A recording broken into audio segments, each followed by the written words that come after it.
പേർക്ക് കഴിക്കാൻ പറ്റുന്ന ഒരു ചിക്കൻ റൈസ് സ്പെഷ്യൽ റെസിപ്പി ആയാലോ. മാഗി ക്യൂബ്, മുളക് പൊടി, കുരുമുളക് പൊടി, മഞ്ഞൾ, ചിക്കൻ മസാല, പാലാണ് എടുത്തിരിക്കുന്നത്, തൈരല്ലേ, വിനാഗിരി, സോയാ സോസ്, ഉപ്പ്, ഇഞ്ചി, വെളുത്തുള്ളി, മുളക്, മല്ലിച്ചപ്പ്, ഒരു അര പീസ് ക്യാപ്സിക്കം. അരച്ച് വെച്ചിരിക്കുന്നത് മൊത്തമായിട്ട് ഇടണ്ടേ, 3 സ്പൂൺ മതി. ബാലൻസ് ഗ്രേവി ഒരു ചെറിയൊരു കൈപ്പണിയുണ്ട്, അതിന് മാറ്റി വെച്ചേക്കണേ. ഇനി 5 മിനിറ്റ് ഒന്ന് ചിക്കൻ ഒന്ന് മസാല ഒന്ന് സെറ്റ് ചെയ്യാൻ വേണ്ടി വെക്കണേ. ബട്ടർ ഇടുക, ചിക്കൻ ഇട്ട് 8 മിനിറ്റ് 2 വശവും നല്ലപോലെ മുരിഞ്ഞ് കിട്ടണം. ചിക്കൻ 15 മിനിറ്റ് ഒന്ന് അടച്ച് വേവിക്കണേ. ഇങ്ങനെ ചെയ്താൽ ചിക്കനിൽ നിന്ന് തന്നെ ഒരു ജ്യൂസി ടെക്സ്ചറുള്ള ഗ്രേവി നമുക്ക് ഉണ്ടാക്കാൻ പറ്റും. ഇതിൻ്റെ പുറത്തേക്ക് ബാക്കിയുള്ള ഗ്രേവിയും കൂടി സെറ്റ് ചെയ്ത് കൊടുക്കണം. അടച്ചൊരു 15 മിനിറ്റ് വെയിറ്റ് ചെയ്യണേ. ഗ്രേവിയുടെ പച്ചമുളകൊന്ന് മാറാനാണ് മീഡിയം ഫ്ലെയിമിലാണേ വെക്കേണ്ടത്. ഇനി അടുത്ത റൈസിലേക്ക് പോയാലോ. അതിന് മുമ്പ് ഒരു കാര്യം, ചിക്കൻ സെറ്റ് ചെയ്യുന്നതിന് മുമ്പ് അരമണിക്കൂർ മുമ്പ് തന്നെ റൈസ് സോക്ക് ചെയ്യാൻ വെക്കണേ.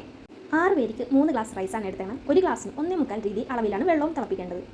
ഒരു പാനിലേക്ക് ഒലിവ് ഓയിൽ, പട്ട, കരമ്പ്, ഗ്രാമ്പു, ഏലക്ക, ഒരു അര സവാള ഇത് നല്ലോണം ഒന്ന് വഴറ്റണേ. സവാള പൊരിഞ്ഞ് വരുമ്പോൾ മാഗി ക്യൂബ്, പിന്നെ കഴുകി വെച്ചിരിക്കുന്ന റൈസും. റൈസിലെ വെള്ളം വലിയണവരെ ഒന്ന് വറുത്ത് കൊടുക്കണം.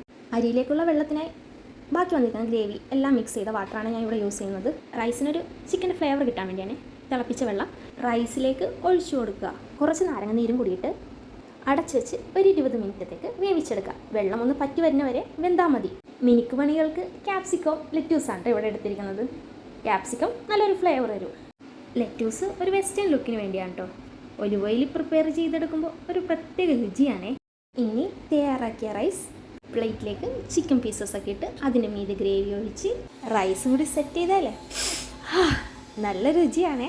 കഴിച്ചു നോക്കണം, കമൻറ്റ് പറയണം, ഇഷ്ടപ്പെട്ട ലൈക്കും ചെയ്യണേ.